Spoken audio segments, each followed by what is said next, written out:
Kok le memang orang Minang ko baradai. Syarat mangato adai memakai.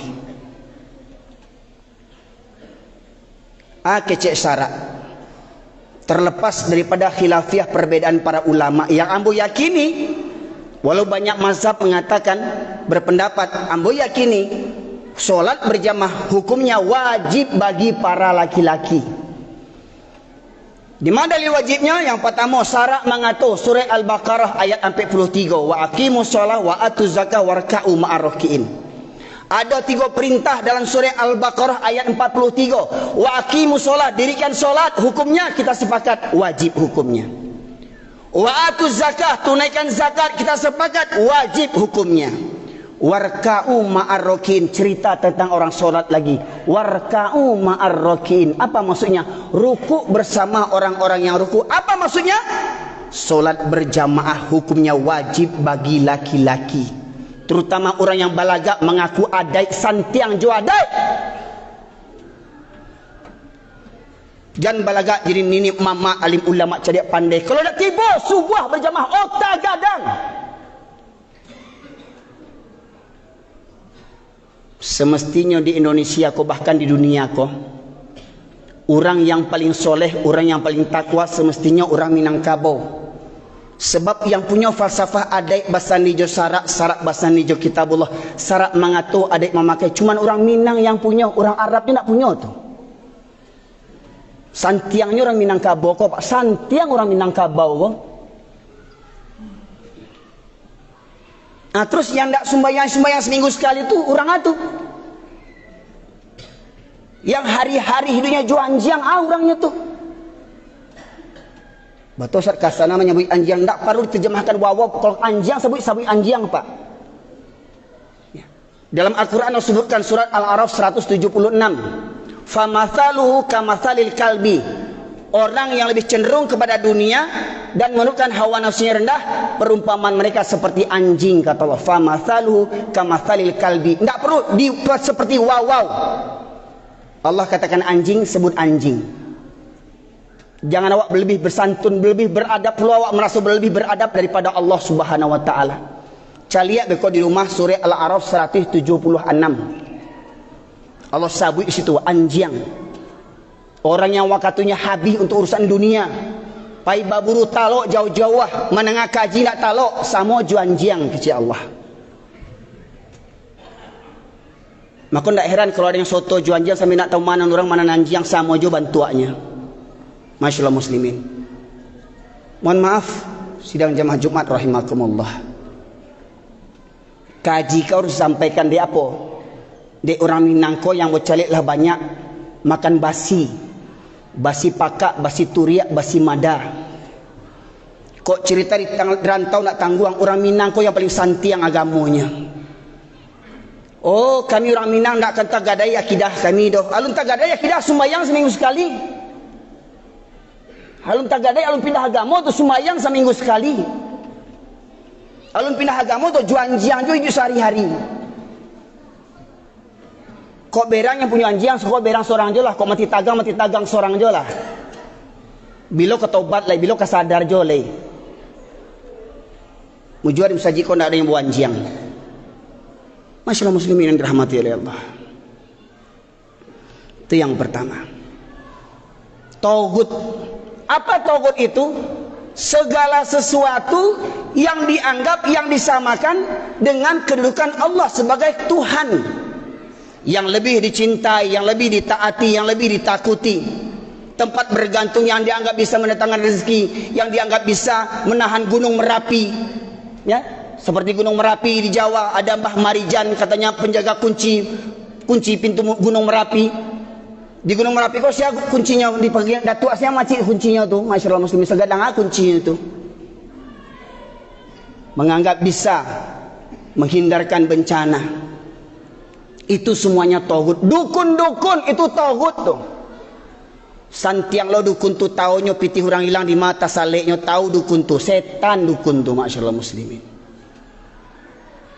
Oh bahas pegale kadai balabo pajang foto tuanku Salihah sanakmu di Pariaman, setan tu. Masyaallah muslimin. Tauhid.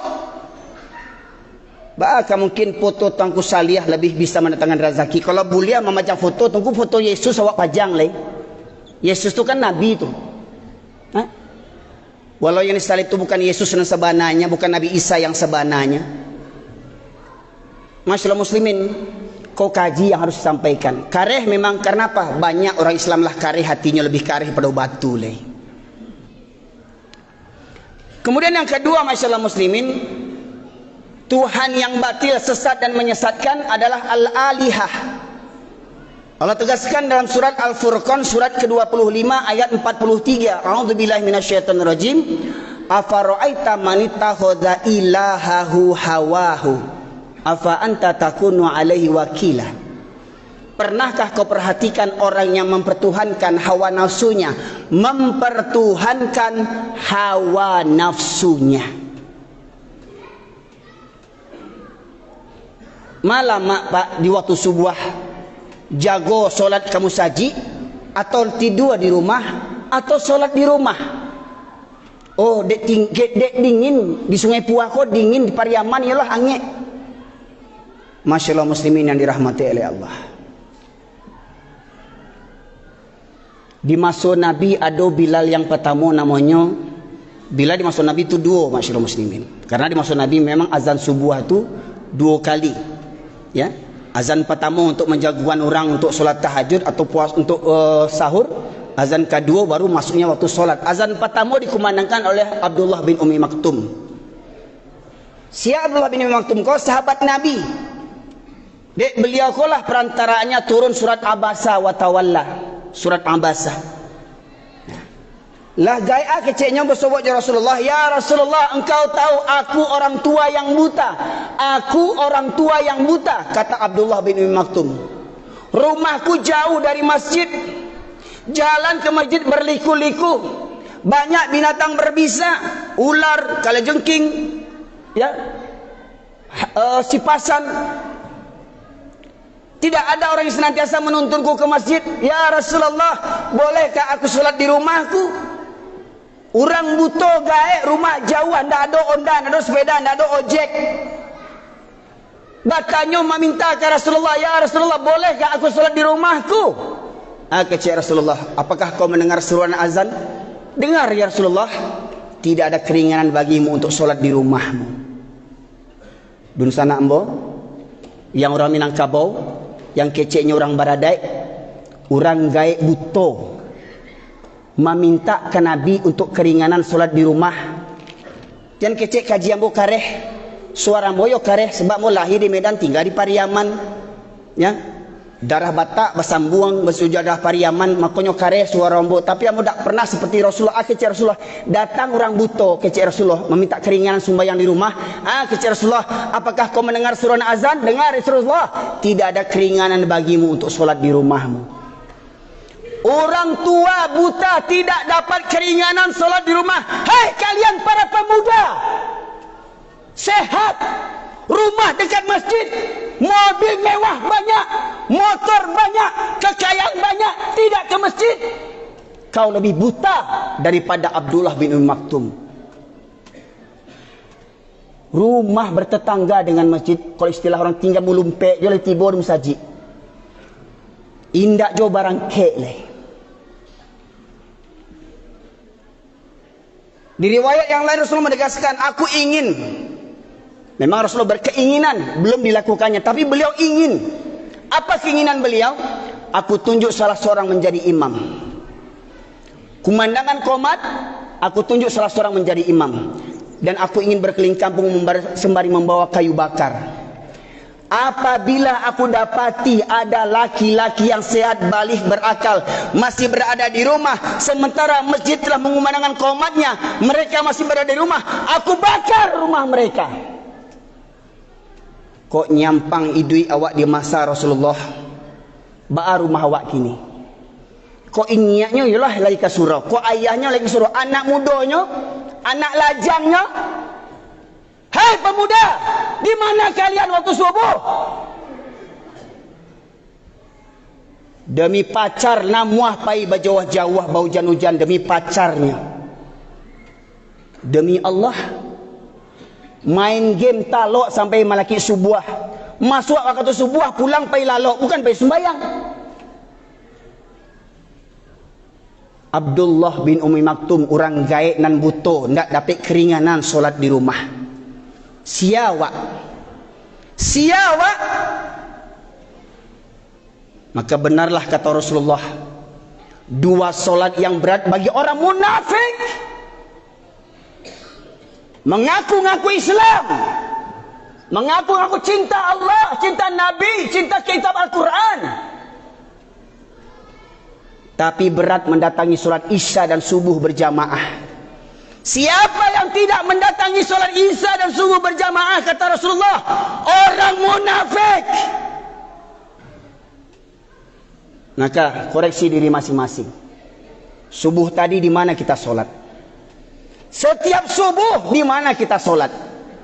Setiap Isya di mana kita solat? Kalau kita sering meninggalkan masjid ketika subuh dan Isya, ketahuilah ternyata tampang kita ni yang sok soleh, yang sok alim, sok orang Islam KTP, ternyata orang munafik, kata Rasulullah. Maka kalau ingin melihat orang Islam hari-hari, lihat di waktu solat Jumat, keluar orang Islam sadonyo ko. Yang sembahyang seminggu sekali keluar, yang kamu saji seminggu sekali keluar. Tapi kalau ingin mencari orang beriman, cari waktu subuh. Siapa yang rutin mendatangi solat subuh berjamaah di masjid ataupun di musola di surau, itulah orang yang beriman. Innama ya'muru masajidallahi man amana billahi wal yaumil akhir. Mohon maaf, masyaallah muslimin, ayang wak panggaan. Oh, Allah hadiah kekayaan, rumah megah, rumah mewah, kadai banyak di Au Kuniang. Korun lebih kaya pada awak, tahu diuntung lah awak, tahu diuntung awak, korun lebih kaya pada awak le. Oh, pangkat tinggi, dihormati, disegani. Tahu diuntung awak, Firaun lebih tinggi pangkatnya, tahu diuntung awak. Ana awak panggaan. Allah memanggil Allahu Akbar, Allahu Akbar. Allah Maha Besar. Tidak ada urusan yang lebih besar daripada urusan menyahut seruan Allah Subhanahu wa taala. Sidang jamaah Jumat rahimakumullah, kok dituri kaji ko panjang, kaji ko sebenarnya bisa sampai asar khutbah Jumat ko. Tapi dek waktu Jumat ko banyak jamaah yang menggerutu, kok ustaz ko ndak sunnah ko panjang mana khutbahnya. Kalau untuk kaji taunya sunnah. Menggerutunya panjang mana khutbah, untuk kaji taunya sunnah. Ya. Dah datang seminggu sekali tahu lo sunnahnya itu. Masyaallah muslimin. Maka karena waktu yang singkat ini, hanya dua yang baru bisa saya sampaikan dari sekian banyak Tuhan yang batil selain daripada Allah. Fa'tabiru ulul albab la'allakum turhamun.